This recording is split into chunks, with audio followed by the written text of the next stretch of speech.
할렐루야. 반갑습니다. 또 한 주간 평안하셨죠? 오늘 하나님 말씀은 전도서 8장입니다. 전도서 8장. 우리가 이 전도서가 우리 삶에 있어서 굉장히 중요한 내용들을 담고 있어요. 아마 한 달, 제가 설교 이제 다 끝나고 한 달이면 제가 설교했던 걸 좀 보완해서 책으로 만들어서 여러분에게 이제 배포해 드릴 겁니다. 우리가 삶에 있어서 개념이 중요하죠, 개념. 그 개념 때문에 우리가 상처받고 괴로워하고 또 우리가 정말 이 세상이 천국이 될 수도 있고 지옥이 될 수도 있죠. 그 개념이 우리의 마음을 좌로 우로 기울게 하기 때문입니다. 제가 그 중국이나 한국이나 일본의 이제 문화들을 여러 가지로 이제 연구를 했는데 내가 이런 거예요. 중국은 그 판타지 같은 그런 그 세상에 살고 있어요. 그래서 그들이 가지고 있는 소설, 그들이 갖고 있는 무협, 뭐 이런 거를 보면 그냥 뭐 하늘을 날아다니고 뭐 어떤 이상한 어떤 장풍을 쏘고 막 이렇게 그런 것들로 막 있죠. 근데 요즘에 실질적으로 이제 그 매스컴을 통해서 그런 그 중국 무술의 전통 무예가들이 격투기 선수한테 그냥 한 방에 나가 떨어지는 그 허무 이상 이런 것들이 드러나고 있고, 한국은 이제 그보다 좀 약한데 그래도 중간 단계를 거치고 있고, 일본은 현실적이죠. 그래서 그들은 굉장히 잔인하고 사무라이 정신이라고 그러잖아요.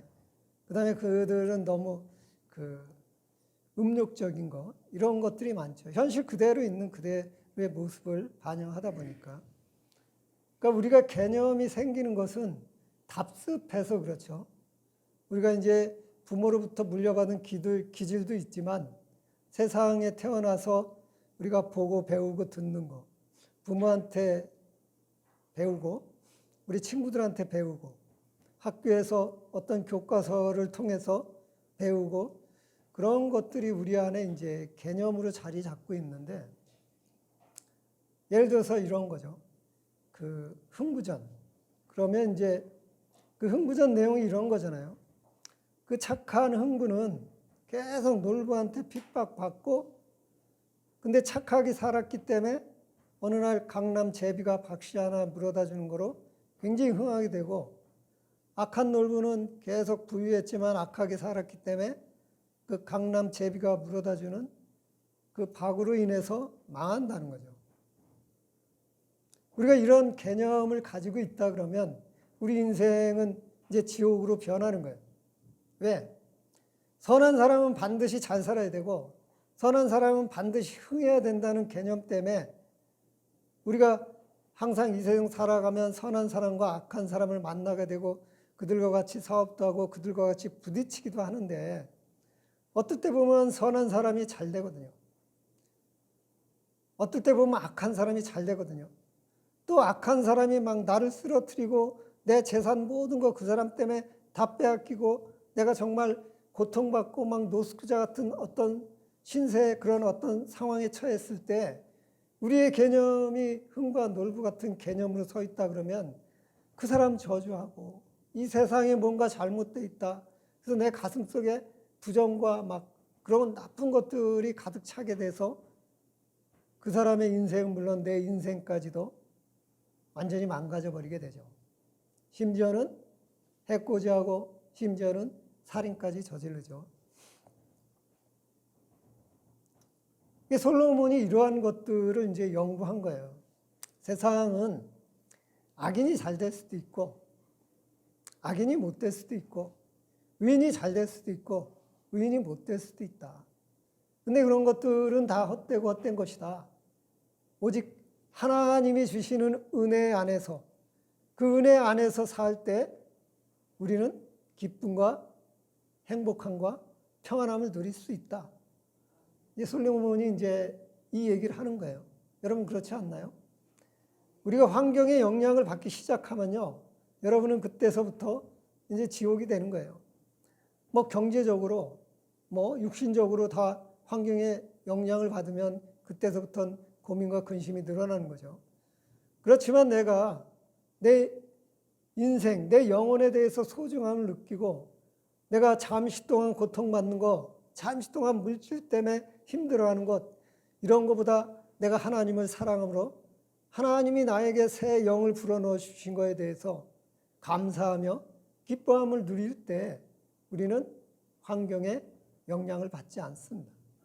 그러니까 여러분이 그 예배를 드리기 전에 찬양을 할 때 그 가사를 자세히 들여다보세요. 그럼 그 가사 내용이 정말로 은혜롭습니다. 내 개념을 확 바꿔놓는다니까. 우리의 개념이 번성징악 뭐 이런 거에 우리의 개념이 서 있다 그러면 우리는 망해요. 세상 그렇지 않거든요. 요즘 여러분 더 심해졌잖아요. 가진 자가 더 많은 걸 갖게 되어 있고 권력을 누린 자가 더 많은 걸 갖게 되어 있죠. 그러다가 결국 그들도 비참한 최후를 맞이하게 되지만 내가 선하다고 해서 잘 돼야 된다. 그런 어떤 개념이 우리 안에 서 있으면 반드시 우리 인생에 문제가 생기는 겁니다. 오늘 본문 말씀 8장 1절에 보면 누가 지혜자와 같으며 누가 사물의 이치를 아는 자이냐 이렇게 물어보죠. 그러니까 지혜의 가치를 지금 이야기하고 있는 거예요. 사람의 지혜는 그의 얼굴에 광채가 나게 하나니 그의 얼굴의 사나운 것도 변하느니라. 그러니까 지혜로운 사람은 분노하지 않는다는 거죠. 얼굴이 찌그러지지 않고 인상을 쓰지 않는다는 거죠. 왜냐하면 내가 어떤 일을 당했을 때 누군가와 대화 중에 나를 화나게 했을 때 내가 화를 낸다고 해서 그 문제가 해결되는 건 아니잖아요. 이 세상이 내 마음 먹은 대로 돌아가는 건 아니잖아요. 그 상황을 내가 어떻게 수습하느냐, 그건 조용히 내 마음속으로 이 세상에 돌아가는 이치를 지금 현재 내 주변에 흘러가는 상황을 지켜보면서 천천히 그 문제를 해결하는 게 지혜자죠. 근데 순간적으로 감정에 얽매이고 순간적으로 울근불근해서 내 얼굴에 그 모습 그대로를 보여준다 그러면 그것은 지혜자가 아니라는 거죠. 그러니까 지혜자는 어떠한 상황에서든지 그 얼굴에 평온함을 유지할 수 있다는 거예요. 그래서 지혜의 가치를 솔로몬은 이렇게 가리키고 있습니다. 2절에 보니까 내가 권하노라. 솔로몬이 권하는 거죠. 왕의 명령을 지켜라. 이미 하나님을 가리켜 맹세하였습니다. 이것은 이제 무슨 얘기냐면 번세에 복종하라는 얘기예요. 이 세상에는 교회도 그 제도적인 조직이 있고 질서가 있고 가정도 위계 질서라는 게 있고 회사도 어떤 사규라는 게 있고 우리나라는 헌법이라는 게 있죠. 그 헌법에 복종하라는 거예요. 그 헌법에 복종했을 때 질서가 지켜진다는 거죠. 아무리 그 권력자가 악한 사람이라 할지라도 그 법을 지키지 않으면 그 질서를 지키지 않으면 파탄 날 수밖에 없는 거죠. 회사가 파탄 나는 데는 두 가지예요. 그 회사의 대표가 조울증 비슷한 거죠. 나는 무조건 할 수 있어. 하면 된다. 그래서 막 벌려요. 그래서 파탄나는 경우가 있고 두 번째는 질서가 깨지는 거예요. 조직이 깨지는 거예요. 그래서 어떤 지휘체계나 어떤 그런 모든 것들 그 자기가 맡아서 일해야 될 부서 뭐 R&D 파트, 마케팅 파트, 뭐 회계 파트, 기획 파트 이런 어떤 부서가 그냥 그 질서가 깨져서 기획이 나 R&D 할 거야. 뭐 이런 식으로 막 이제 서로 문제가 야기게 되면 망하죠. 지금 우리나라 정부가 약간 그런 문제를 갖고 있잖아요. 그러니까 너무 많은 자유를 주다 보니까 이분들이 자기의 어떤 업무 한계점을 명확히 이제 선을 긋지 못하는 거예요. 그러니까 법이라는 게 그 법에 대해서 누군가가 유권 해석을 어떻게 하는가에 따라서 조금씩 다 바뀌거든요. 후배 변호사가 있어요. 제가 사업할 때 그 변호사하고 이제 내 논리를 갖다 들이대면서 내 이번에 효성하고 법정 투쟁하는데 분명히 우리는 효성을 이길 거야. 그러면 그 후배 변호사가 그래요. 형님, 제발 좀 그러지 마십시오. 그 형님 생각입니다. 그 판사가 어떤 개념을 갖고 있느냐에 따라서 어떤 법을 적용할지 그건 모른다. 그래서 재판의 결과는 알 수가 없습니다. 이렇게 얘기를 해요. 근데 저는 그때 이해를 못했어요. 왜 내가 착하고 내가 열심히 했는데 왜 저들과 약속했는데 저들이 왜 안 주지? 그랬거든요. 근데 그게 아니더라고요. 지금 이 얘기를 하는 거예요. 그 질서, 뭐 조직, 뭐 이런 것들을 우리가 아무리 윗사람이 부당하다 할지라도 지켜야 된다. 그렇지 않으면 모든 게 다 깨져버리니까 너만 깨지는 것이 아니라 너만 억울한 것이 아니라 그곳에 모여있는 그 한 공간, 그 테두리 안에 있는 그 모든 사람들이 피해를 입게 된다는 거죠. 그 다음에 세 번째로 왕 앞에서 물러가기를 급하게 하지 말며 악한 것을 일삼지 말라. 왕은 자기가 하고자 하는 것을 다 행함이라. 그러니까 이런 얘기죠. 권력자가 내가 보기에 좀 잘못됐다고 해서 다투지 말라. 성급하게 그 사람하고 화를 내면서 뛰쳐나가지 말라는 거죠. 예전엔 안 그랬는데 요즘은 그런 것 같아요. 회사나 어떤 그 단체나 어떤 그 조직이나 어떤 정부의 질서가 그런 것 같아요. 그냥 마음에 안 들면 확 팽개쳐버리고 나 몰라 하고 나가고 막 그런 거 좀 있잖아요. 이게 좀 신중하게 정말 그 내 행동이 이렇게 함으로써 어떤 이익이 올지 그런 거 호불호가 있는 거죠. 그 세상적인 이치로 바라보면 제가 뭐 정치에 대해서는 뭐 그렇게 좋아하지 않아요. 성경적이지 않기 때문에 정치가. 근데 이제 한 가지 이제 쉽게 얘기를 풀자 그러면 이제 윤석열 총장님이 사표를 딱 냈잖아요. 근데 과연 그게 국민을 위해서 옳은 일인가? 그분이 이제 검찰총장이고 검찰총장을 임명한 건 이제 대통령이죠. 그러니까 법무부 장관도 이제 행정기관으로 대통령이 임명을 한 거고. 근데 이제 지금 법무부에서 검찰을 개혁한다 그러는데 그게 이제 개혁은 해야 되는 건 분명히 맞지만 검찰을 완전히 무력화시키는 거는 잘못된 거죠. 그게. 근데 이제 사람들 눈에 따라서 이게 개혁이냐, 완전히 검찰을 무력화시키느냐, 뭐 그렇게 비춰질 수 있잖아요.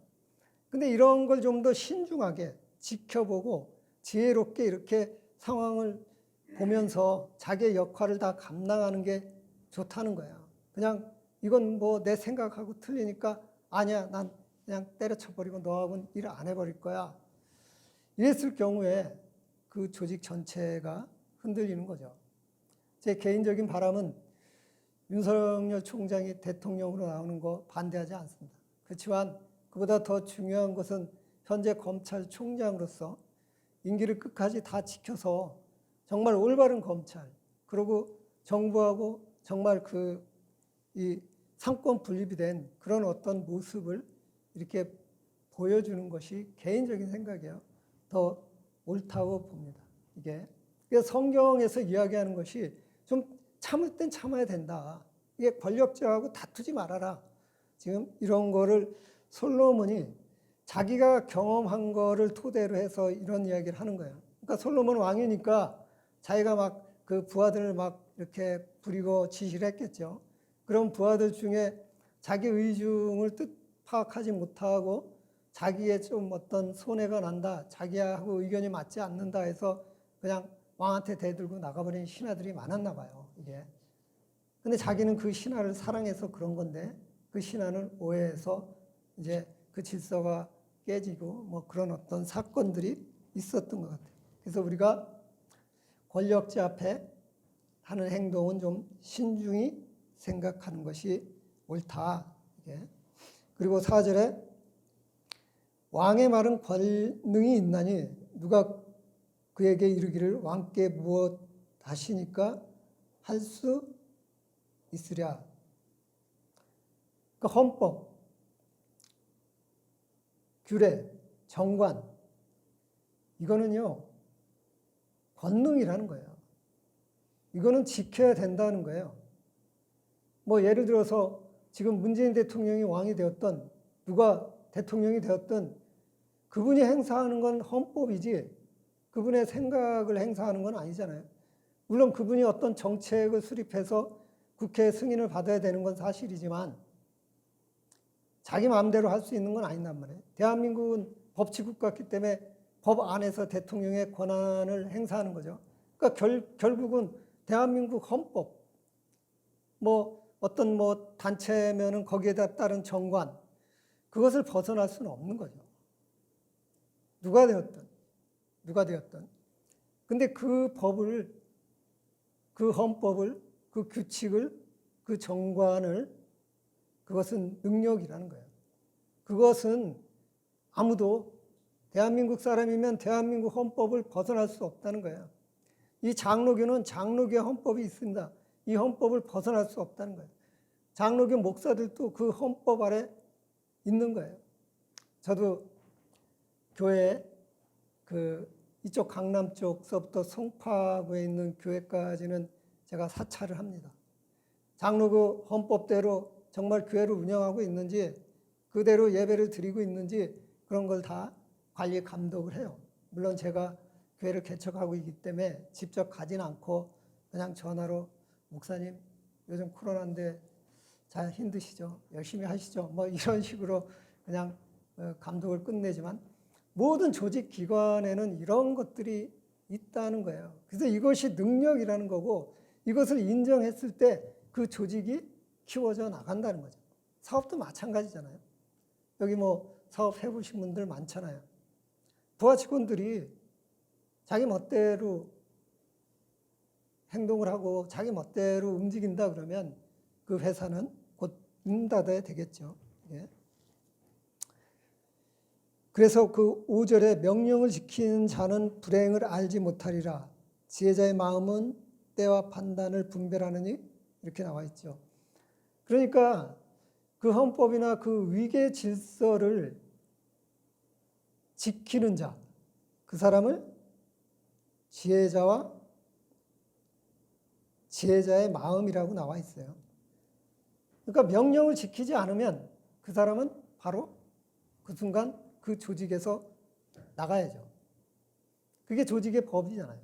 이게 지금 정부도 그렇고 그 회사도 그렇고 그 교회도 그렇고 뭐 우리 지금 박 집사님 이제 저희 교회하고 열심히 하는 그 법인도 그 송파구에 키움센터라고 있는데 그곳에 이제 그 센터장도 있고 그 교사들도 2명 있는데 저희들하고 근로계약서를 썼어요.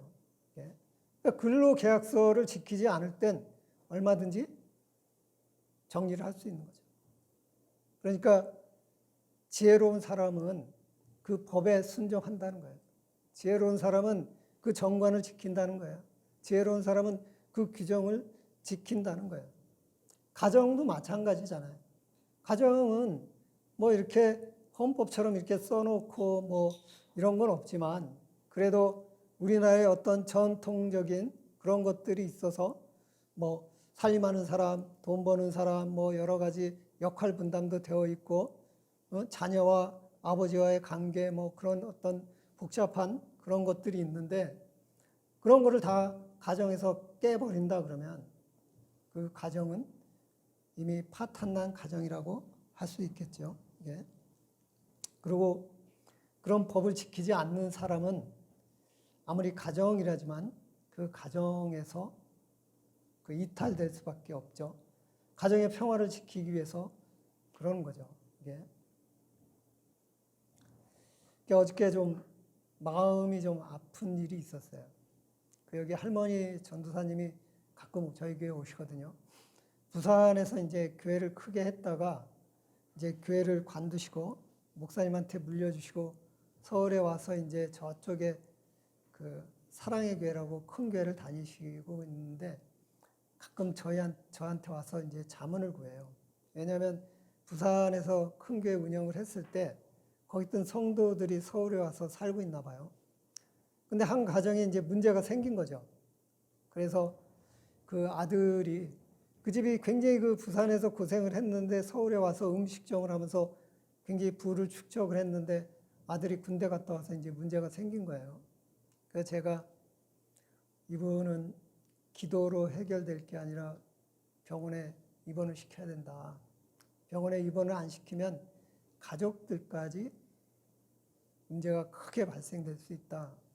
그랬더니 그분이 가서 이제 또 막 이렇게 했나 봐요. 근데 병원에 안 보내고 이제 그 뭐 기도로 어떤 문제를 해결하려고 막 이렇게 하다가 이제 그 병원에서 이제 심각한 뭐 상황이 막 벌어진 거죠. 막 이게 막 완전히 그 어쩌면 죽을지도 모르는 그런 상황까지 이제 벌어진 거예요. 그래서 어저께 찾아오셔가지고 저한테 목사님 말을 들었어야 되는데 목사님 말을 듣지 않는 바람에 지금 상황이 지금 청년이 죽을 수도 있는 그런 상황인데 막 그러시더라고요.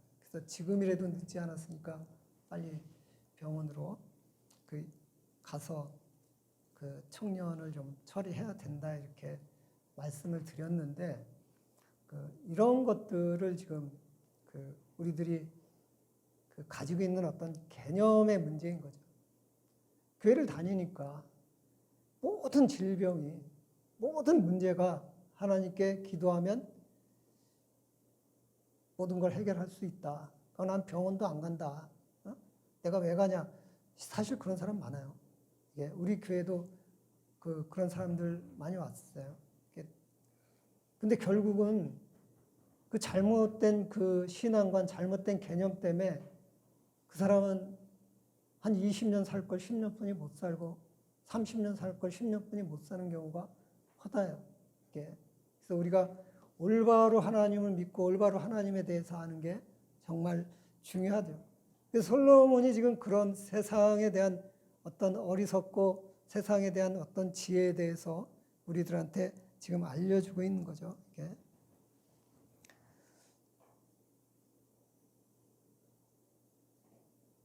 그래서 6절에 무슨 일에든지 때와 판단이 있으므로 사람에게 임하는 화가 심함이라. 그러니까 이 세상에는 그 때와 시가 있다는 거예요.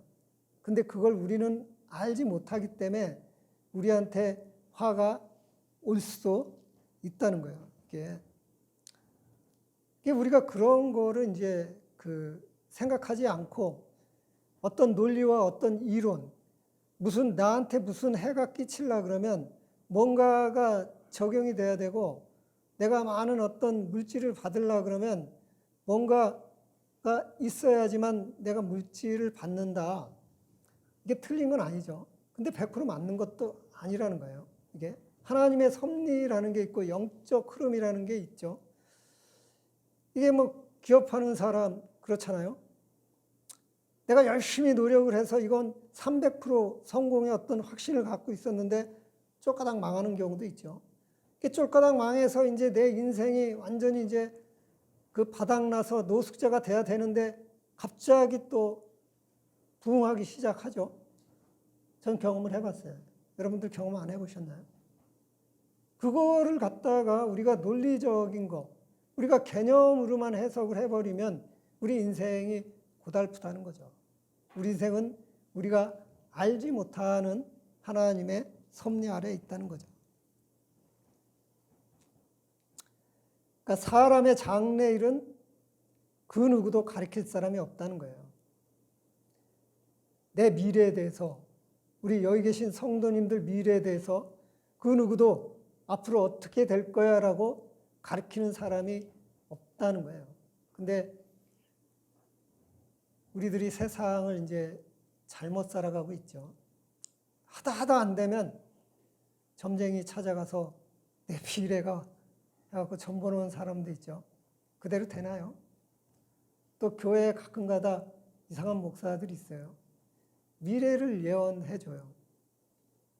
우리 교회도 한 3분인가 와서 딱 그 1년씩 이렇게 다니다 관뒀는데 그분들은 다 기도하면서 목사님 조금 있으면요 이 교회가요 막 사람들로 막 꽉 찰 거예요. 지금 하나님이 내게 그걸 보여주셨어요.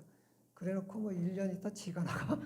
이게 분명히 성경을 통해서요 하나님은 인간한테 그런 능력을 부여하지 않았다는 거예요. 예언은요 말씀이에요. 예언은요 하나님의 일에 대해서 이야기하는 거지 사람의 뭐 그 점쟁이처럼 뭐 복 받고 뭐 사업이 잘 되고 뭐 그런 거요. 그런 거 예언하는 거 아니에요. 물론 그 사람이 가지고 있는 기술, 그 사람이 가지고 있는 은사, 그 사람이 가지고 있는 인격 이런 걸 보면 지금 힘들지만 미래가 있다. 뭐 그 정도는 지혜로운 사람은 알겠죠. 그렇지만 눈 감고 다 이렇게 하나님이 뭐 보여주고 그거는 없어요. 그러니까 여러분이 그런 거요. 믿지 마세요. 그리고 안 믿는 사람들도요. 그 무당이요. 가갖고 뭐 돈만 그냥 날리고 뭐 잘하면 뭐 붓 한 번 1,000만 원 1,000만 원 한다는데 아이고 나갔다 주면 내가 1년 동안 얼마나 잘 쓰겠어요. 예? 그게 근데 그런 거 세상엔 없다고 지금 이야기하고 있어요. 솔로몬이. 그리고 이제 9절에 보니까 내가 이 모든 것들을 보고 해 아래서 행하는 모든 일을 마음에 두고 살핀즉 사람이 사람을 주장하여 해롭게 하는 때가 있도다. 이제 그동안 이제 법과 규례, 정관 이런 거를 주관하는 사람들이 권력자죠. 나라 일은 대통령이 주관을 하고 교회 일은 담임 목사가 주관하고 회사는 대표이사가 그 회사를 주관하죠. 그 권력을 가진 자들은 그 권력을 이용해서 사람들에게 해를 입힌다는 거예요. 당연하잖아요. 제가 권력을 가지고 있으면 남보단 저를 먼저 생각하게 돼 있어요. 그러면 내 자신도 모르는 사이에 남한테 해를 입힌다니까요. 근데 그 해가 결국은 나한테 돼서 돌아온다는 거예요. 근데 그거를요, 솔로몬이 이렇게 말했다고 해서 여러분들이 난 그러지 말아야지 그런다고 해서 이게 고쳐질까요? 그거 잘 안 고쳐져요. 그래서 권력이 크면 클수록 절대 권력일수록 절대 부정을 낳는다는 얘기가 있잖아요.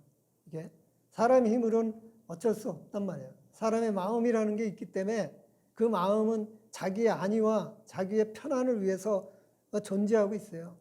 그게 우리가 선악과 따먹은 이유로.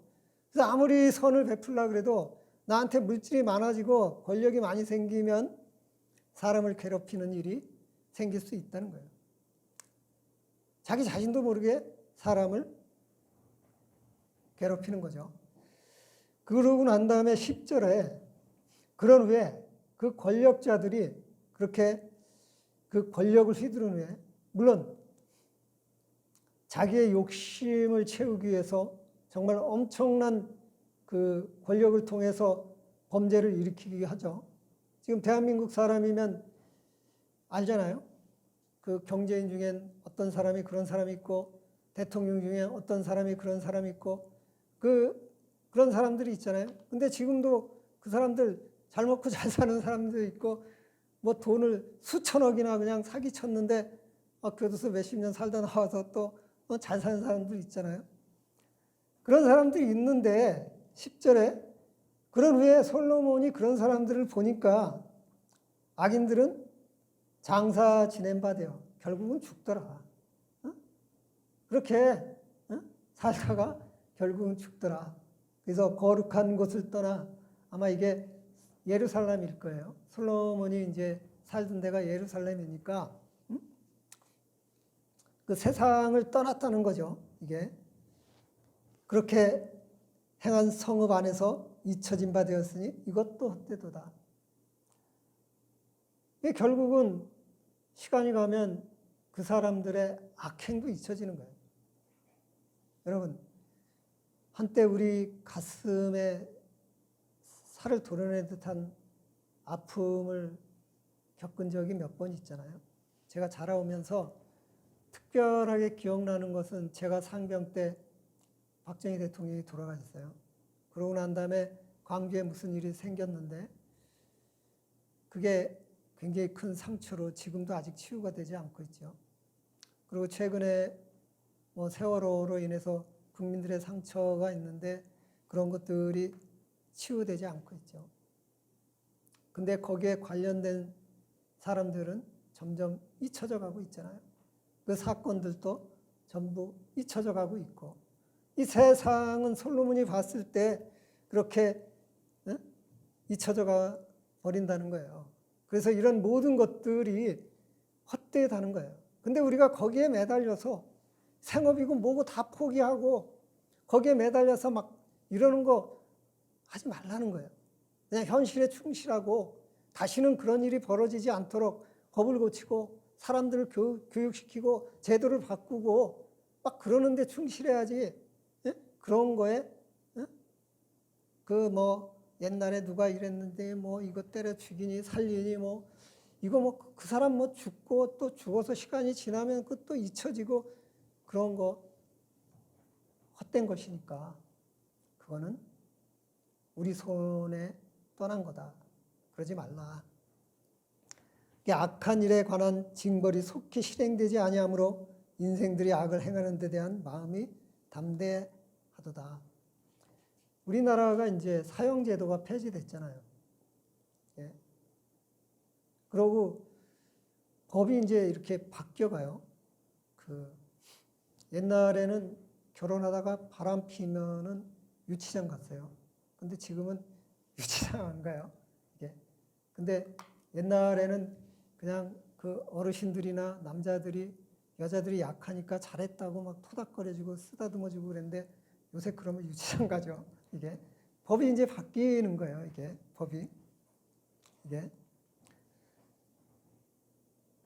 그러니까 이 법이 바뀌고 세상이 이렇게 흘러가고 그러면서 그 악한 사람들에 대한 그 징계가 이루어지지 않는다는 거예요. 지금 아무리 어떻게 해보려고 그래도 그 사람의 그 대가 지불이 안 되잖아요. 자, 광주 사태. 그 대가 지불 하나요? 누가 하나요? 세월호? 누가 하나요? 하지 않잖아요. 그래서 그런 것 때문에 악이 더 강해진다는 거예요. 인간은요, 그 사람의 대가를, 저지른 죄에 대한 대가를 지불하게 하는데 한계가 있어요.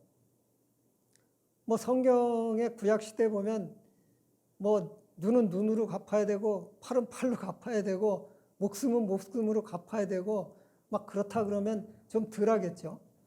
중국은요, 가니까 그냥 막 죽여요. 막 사형을 막 시키더라고요. 제가 한 30년 전에 중국을 간 것 같은데 제가 갈 때마다 그 조리돌림 해갖고 광장에 무릎 꿇게 한 다음에 총으로 그냥 쏴 죽여버리더라고요. 그렇게 사형을 시키더라고요. 그걸 봤어요. 그게 너무 잔혹해서 내가 물어봤죠. 그 공산당 간부들한테 도대체 이거 너무 심한 거 아니냐. 그랬더니 그들이 자기네 인구가 너무 많아가지고요. 돈 몇백만 원만 줘도 살인한다는 거예요. 이렇게 해도 통제가 안 된다는 거예요. 이게. 근데 진짜 제가 간데 700만 원 주고 그냥 목 따고 도망가갖고 비상에 걸려갖고 제가 공항에서 굉장히 고생한 적도 있는데 그렇게 그 인명 경시가 이루어지는 거죠. 그러니까 인간이 만들어 놓은 법은 제한적이잖아요. 그 법만 벗어나면 얼마든지 나가서 또 나쁜 짓을 할 수 있잖아요. 그래서 솔로몬이 이런 걸 또 지적을 한 거예요. 인간들이 만들어 놓은 어떤 법의 한계 이런 게 있어서 악인들에 대한 징벌이 속히 이루어지지 않기 때문에 그들이 더 담대해지고 그래서 더 나쁜 짓을 벌인다는 거예요. 예. 그러니까 코로나 사태 때문에 이제 그 이단들에 대해서도 알게 되고 사람들 모이는 곳에 대해서도 이렇게 알게 됐는데 그 사람들의 생계가 달려 있으니까 그동안 정당한 방법으로 돈을 벌어보지 못했으니까 그 방법을 모르는 거죠. 그래서 계속 남한테 해를 끼치면서 돈을 모으는 그 방법을 이제 했으니까. 근데 그거가 정부에서 어떤 막을 방법이 이렇게 없으니까 그거를 또 그 방법이 이제 정부에서 제재하는 규제가 약하니까 그들은 계속해서 끊임없이 그런 거를 이제 실행을 하고 있는 거죠. 이게. 그래서 우리 인간이 이런 모든 것들이 우리는 다 허점을 끌어안고 있다는 거예요. 근데 내가 내 마음을 그런 곳에 빼앗기고 내 개념이 그런 곳에 있으면 내 자신마저도 상처를 입고 내 자신마저도 문제가 생긴다고 지금 이야기하고 있습니다. 죄는 100번이나 악을 행하고도 장수하거니와 또한 내가 아노니 하나님을 경외하여 그를 경외하는 자들은 잘 될 것이다. 그러니까 솔로몬이 이런 얘기를 하면서 선한 사람들한테 약간의 이제 위로를 주고 있죠. 그러니까 죄인들은 이러한 어떤 세상의 허점을 이용해서 100번이고 1000번이고 계속해서 악을 행하고 잘 살고 있다는 거예요. 근데 하나님을 경외하는 사람, 선한 사람들은 또 하나님을 경외하기 때문에 잘 될 거다. 선한 일을 하기 때문에 잘 될 거야. 이렇게 그 위로를 지금 하고 있는 거죠. 이게. 그러면서 13절에 악인은 잘 되지 못하며 장수하지 못하고 그날이 그림자와 같으리니 이는 하나님을 경외하지 아니함이라. 악인들이 막 수만 번, 수천 번 잘 되고 이 세상에 막 돈을 뭐 몇백조, 몇십조를 벌고 모든 권력을 다 쥐고 있어도 결국은 세상의 징계를 받지 않아도 언젠가 목숨을 잃어버릴 것이다. 그렇게 되면 하나님의 심판이 반드시 있다. 하나님을 경외하지 아니했기 때문에. 그러니까 우리 기독교는 그렇죠. 예수를 믿지 아니하면 지옥에 간다고 하죠. 그러니까 교회 나오면 여러분들의 개념이 조금 바뀌어요. 죄에 대한 개념도 바뀌고 삶에 대한 개념도 바뀌고 그래서 좀 자유를 누려요. 처음엔 잘 안 되지만 내가 물질이나 권력이나 뭐 자녀가 잘 되는 거나 누가 남을 칭찬하는 거나 그런 데에서 기쁨을 얻었다 그러면 교회 나와서 계속 그 훈련받고 공부하고 말씀을 쌓다 보면 그것보다는 내 인생에 대해서 내 영혼에 대해서 정말 감사하고 또 내가 이 조그만 교회 나와서 봉사하고 헌신하는 거에 대해서 정말 감사하게 되죠. 그래서 이 세상에서 주는 그 고마운 감사함은 없어질 수도 있는 건데 물질은 없어지잖아요. 칭찬하던 친구가 갑자기 원수로 바뀔 수도 있잖아요. 그 날 더 괴롭히기도 하잖아요. 근데 여러분 마음이 가난해져서 교회를 사랑하고 이웃을 사랑하고 성도를 사랑하고 세상의 모든 사람들을 사랑하는 마음을 여러분이 품는다 그러면 그것은 누가 뺏어갈 수 없잖아요. 누가 뺏어갈 수 없는 기쁨을 여러분들은 소유하는 거죠. 그게 바로 하나님을 경외하는 자들의 기쁨인 것이죠. 그래서 우리는 육신적인 어떤 기쁨보다 하나님이 주시는 은혜 안의 기쁨을 굉장히 소중하게 생각하고 있죠. 세상에서 행하지는 헛된 일이 있나니 곧 악인들의 행위에 따라 벌을 받는 의인들도 있고 의인들 행위에 따라 상을 받는 악인들도 있다는 것이라. 내가 이르노니 이것도 헛되도다. 이게 우리들한테는 해결할 수 없는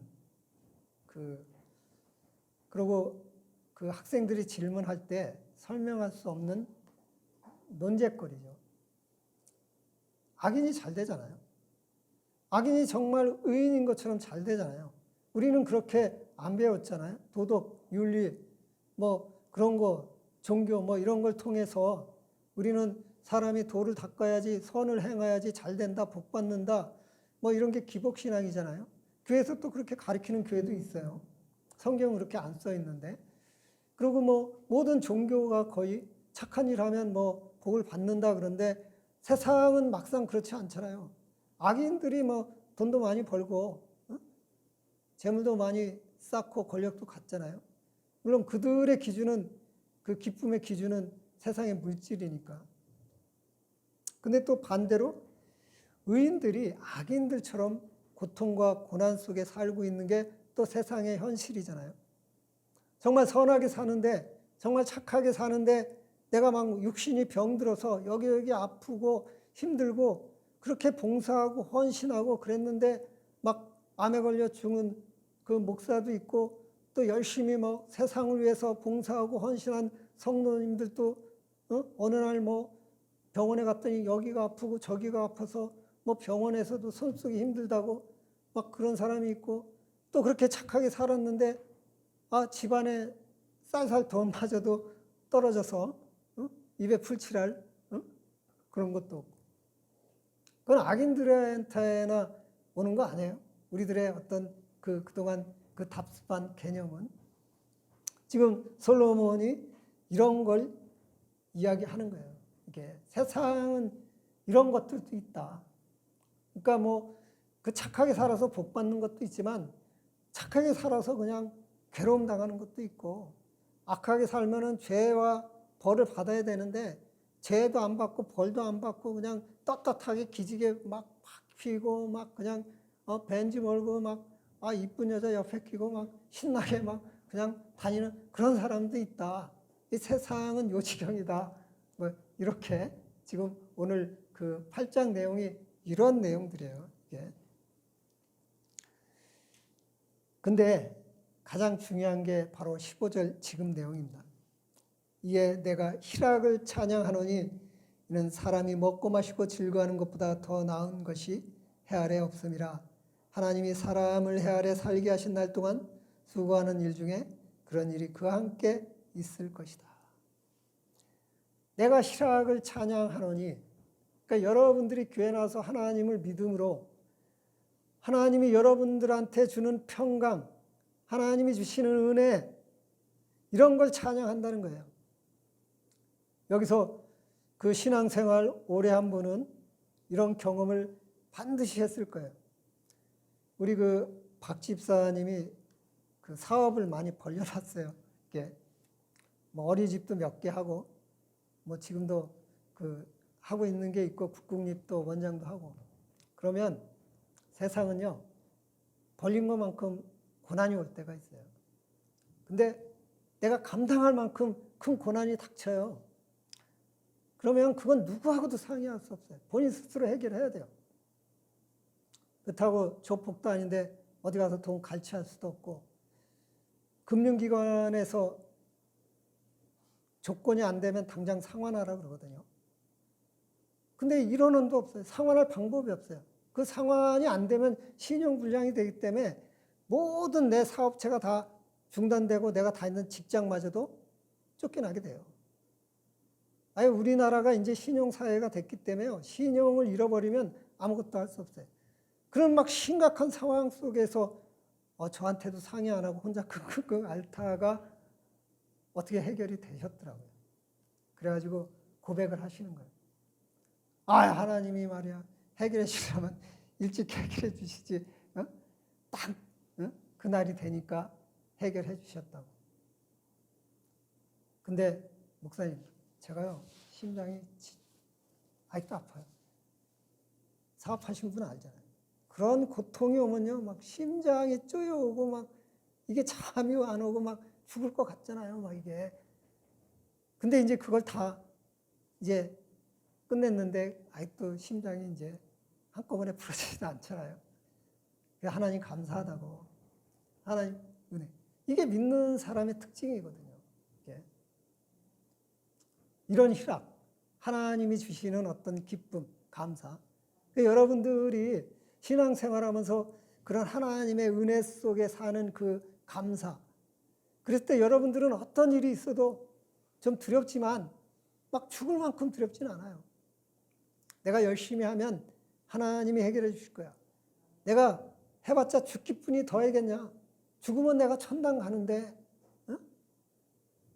근데 우리가요, 그러한 기쁨의 확신, 분명히 해결된다는 어떤 확신이 없으면요, 우울증이 오고, 그 다음에 조울증이 오고, 그 다음에 내 심각한 육신적인 질병이 따라오게 되죠.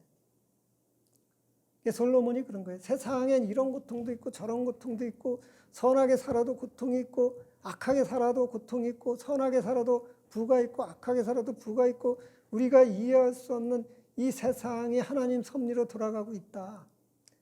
그래서 내가 연구를 하고 내가 지켜보고 내가 사람들을 보니까 가장 좋은 것은 하나님의 은혜를 받는 것이다. 이 세상의 물질과 이 세상의 사랑과 이 세상과 권력과 관계없이 내가 하나님 때문에 내 안에 어떤 기쁨이 있고 하나님의 은혜 때문에 내 안에 어떤 감사가 있을 때 이것이 세상에서 가장 행복한 것이다. 이렇게 지금 고백하고 있습니다. 여러분 모두가 이러한 기쁨을 누릴 수 있기 원합니다. 세상이 주는 기쁨은 바로 내일 아침에 사라질 수 있어요. 세상이 여러분한테 돈을 준다 하면 그 돈이 내일 바로 사라질 수 있습니다. 세상이 여러분한테 건강을 준다 하더라도 그 건강이 내일 사라질 수 있어요. 여기 모두는 내일을 어떻게 될지 기약을 모르는 사람들입니다. 근데 천년 만년 살 것처럼 우리가 세상에 답습된 그런 개념을 가지고 살 때 우리는 항상 고통과 근심 속에 우리는 부닥칠 수밖에 없어요. 근데 우리는 지난주에 설교한 것처럼 죽은 자의 모습을 바라보면서 나도 역시 죽을 수밖에 없다. 죽기 전에 내가 힘들고 어렵지만 항상 기쁨과 감사함으로 내가 나보다 더 못한 이웃을 위해서 봉사하고 헌신하는 그런 삶. 그게 바로 크리스찬의 삶인 것이죠. 솔로몬이 오늘 그것을 고백하고 있는 겁니다. 이 세상은 그거 외에는 우리가 누릴 수 있는 기쁨은 없다고. 그래서 내가 마음을 다하여 지혜를 알고자 하며 세상에서 행하여지는 일을 보았는데 밤낮으로 자지 못하는 자도 있다. 철학자들 이야기하는 거죠. 심리학자들 이야기하고 인간이 어떻게 하면 죄를 짓지 않고 행복하게 다들 살 수 있을까? 그걸 이제 연구하는 사람들이 철학자, 심리학자 이런 사람들이에요. 그래서 이성주의다, 이성주의자, 그런 사람들이 이제 시대에 따라서 나오지만 그 해결되는 건 하나도 없죠. 이게 그렇게 잠을 안 자면서 이 세상의 어떤 문제들을 해결하기 위해서 굉장히 많이 노력하는 사람들이 있다는 거예요. 솔로몬이 이렇게 보니까 자기 밑에 그 부하들, 자기의 그 속해 있는 국민들, 그런 사람들 보니까 하나님 믿는 사람도 있는데 그렇지 않고 세상을 어떻게 자기의 지혜로, 자기의 어떤 능력으로 세상을 행복하게, 세상에 범죄가 없이 막 세상의 이치를 알려고 밤낮 가리지 않고 노력하는 사람들이 있다, 이렇게 솔로몬이 보았다는 겁니다. 그런데 답은 17절에 또 내가 하나님의 모든 행사를 살펴보니 해 아래서 행해지는 일을 사람이 능히 알아낼 수도 없도다. 사람이 아무리 애써도 알아보려고 할지라도 능히 알지 못하나니 비록 지혜자가 아노라 할지라도 능히 알아내지 못하도다.